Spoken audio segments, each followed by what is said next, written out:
the test site is no longer much of a secret. There's something that the whole world missed out on throughout the ages of this story being out, is the fact that we've always focused on what Bob did at S4 or at Area 51, working on flying saucers, but there was a lot left out about who Bob Lazar actually is as a human being.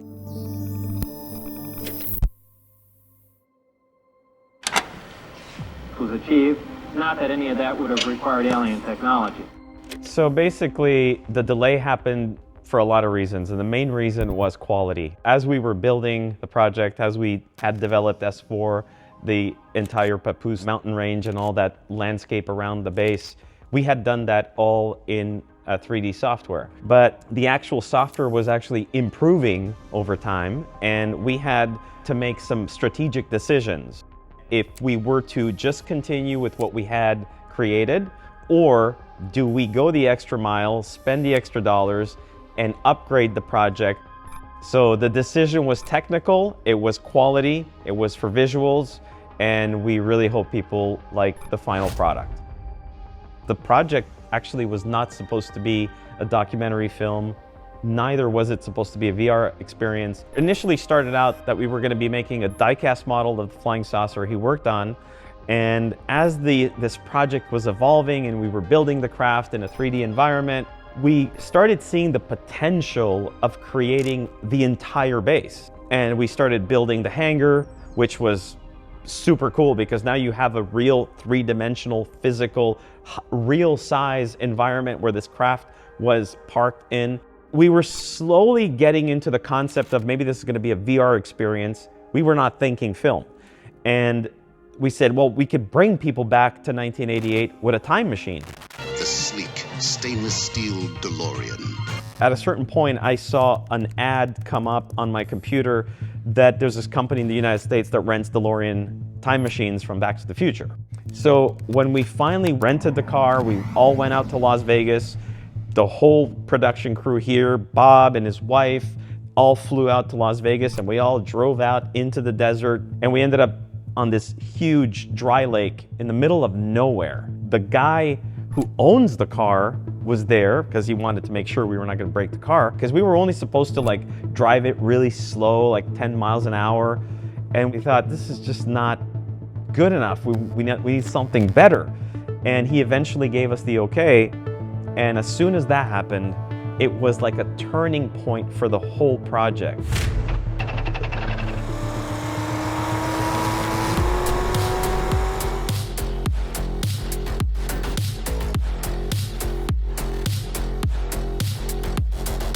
We knew at that moment that we had the opportunity to create a documentary film. The shots we had were just way too good. Bob's a very, very down-to-earth, kind, gentle soul. Like, he's a good guy. You get to meet him, you see a different side of what you kind of read about a lot out there. So, I mean, this is not a person who just did that back in '88 and '89. And this is a man who was in charge of a big event called Desert Blast for many, many years in Nevada.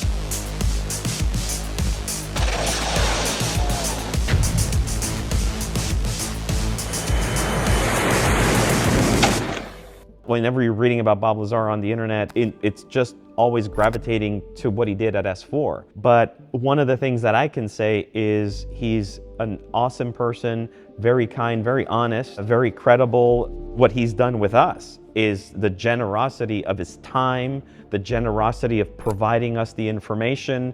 I mean, he's always been cooperative. He's never stopped helping us. He's always been there at any moment we needed him. So that part of Bob Lazar is going to translate. I can say it here in this interview, but you'll also see it in the film.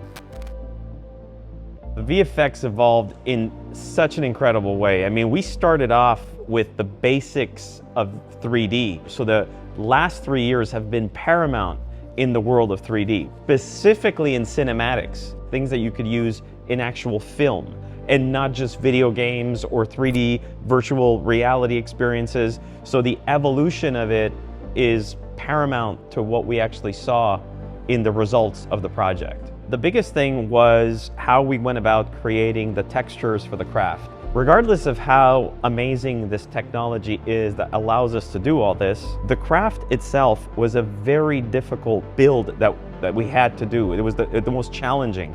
First of all, the craft itself, although it looks like it's made of metal, there is a specific look we were aiming for. Bob had explained exactly what this thing looked like, how it didn't have too much reflectivity, but it still had a little bit. There were a little bit of usage on it, but it looked pretty new. But when you're creating that in a virtual environment, there's a very complicated situation when you're in proximity to the object and when you go further away. Every time we were close up, it was perfect.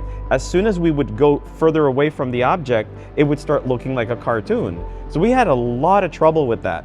And the evolution of what we were developing inside the softwares, along with coming up with the best textures and mixing them together, creating our own textures, I would say that was the biggest challenge at a certain point. We couldn't get that craft to look real. From a distance, up close, it always looked amazing. And we finally got that after 2 years.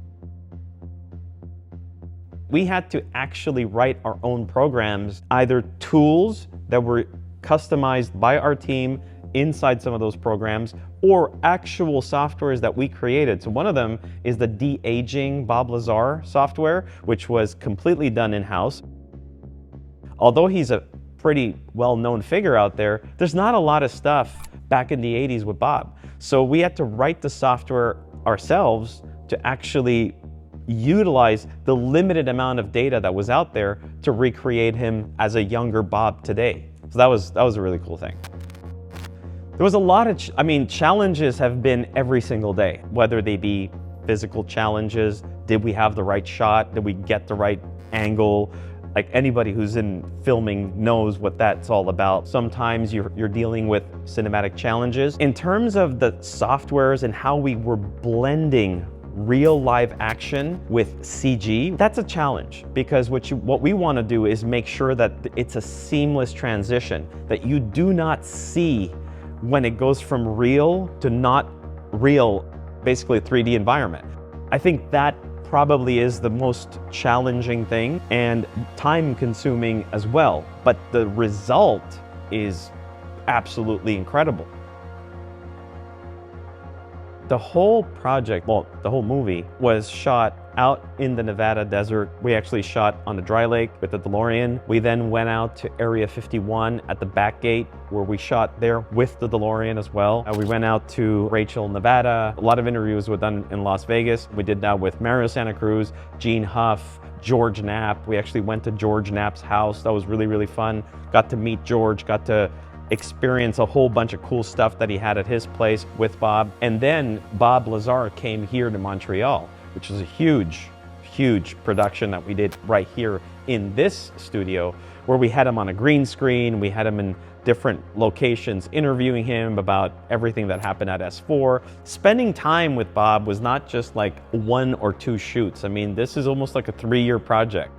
It's like incredible to have had that experience, but I also got to understand who he really is. So did the team. I mean, we spent days together, we traveled together. I get so excited. Well, this is great. That's the smartest, biggest kid you'll ever meet in your life.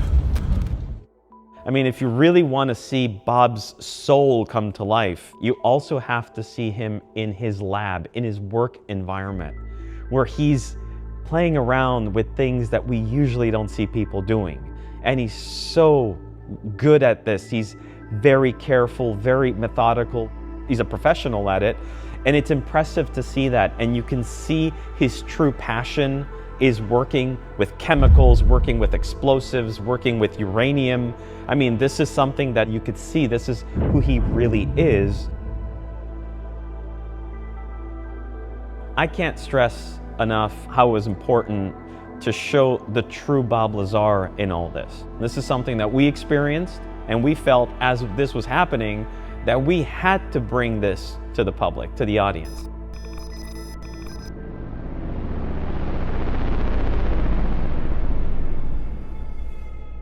So thanks again We're going to be giving you a ton of information about what's to come. Definitely like and subscribe to this channel because there's definitely a lot of cool stuff on the way.